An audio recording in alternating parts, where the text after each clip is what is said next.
Sinabi ni Pastor Fernando Camacho, si Muhammad ang nagtatag ng Islam.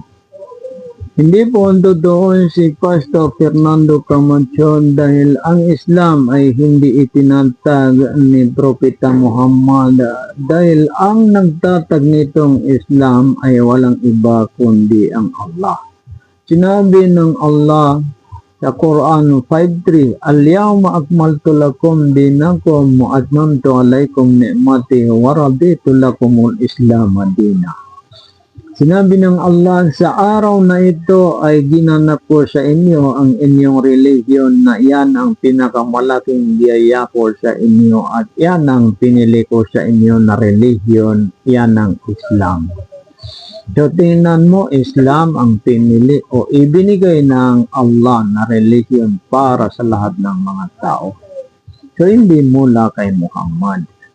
Sinabi rin dito sa Quran 3:19, Inna dina indallahil Islam, katotohanan ang relihiyon na nagmula kay Allah ay Islam. No, saan nagmula ang relihiyon? Islam? Walang iba kundi ang Allah. Sa lahat ng Muslim sa buong mundo, mahigit 2 billion ang Muslim ngayon sa buong mundo ay lahat kami naniniwala na ang relihiyon Islam ay mula kay Allah, hindi yan mula lang kay Muhammad.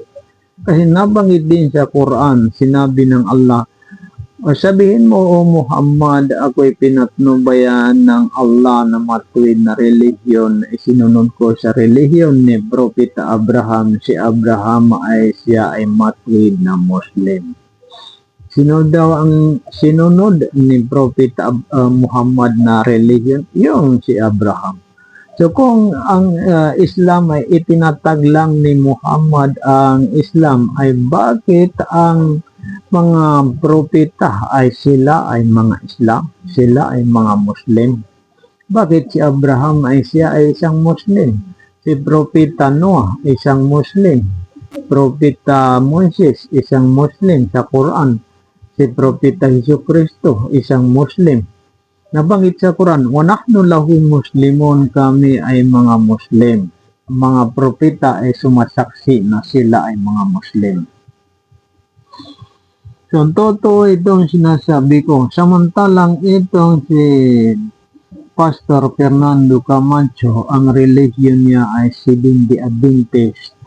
Yan ang taking religion dahil itinatag yan ng isang babae na taga-Amerika na si Ellen G. White. So, isang babae ang nanagtayo ng religion ng Seventh-day Adventist. Ang kwento diyan yung mga tauhan ni William Miller ay nawala sila ng tiwala sa leader nila na si William Miller dahil hinulaan ni William Miller na babalik si Hesus Kristo sa October 22 ng 18th century, ngunit hindi nangyari. Kaya agad-agad sinalban ni Ellen White yung mga tao ni William Miller. Sinabi niya sa kanila, nagkamali si William Miller dahil si Hesus Kristo ay doon pumunta sa sanctuary ng Diyos. Kaya yung mga tauhan ni William Miller ay naniwala kay Ellen White, at si Ellen White ay itinatag ni agad ang relihiyon niyang Seventh-day Adventist.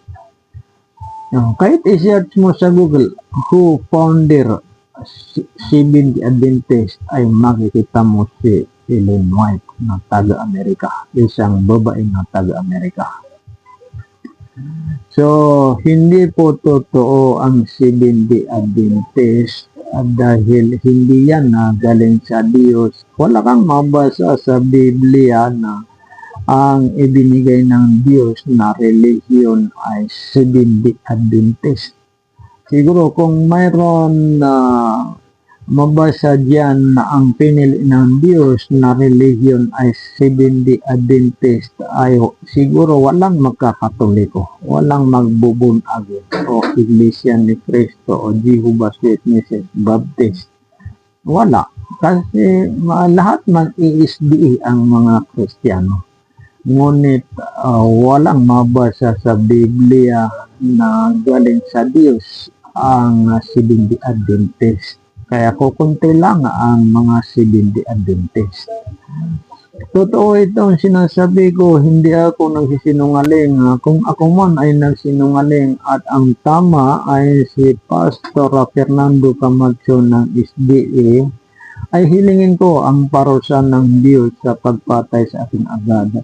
Itong hiniling ko ay hindi kayang hilingin ni Pastor Fernando Camacho na kung siya ay nagsisinungaling at ako ang tama, ay parusahan siya ng Diyos sa pagpatay sa kanyang agad. Hindi niya kayang hilingin dahil natatakot siya sa kanyang kasalanan.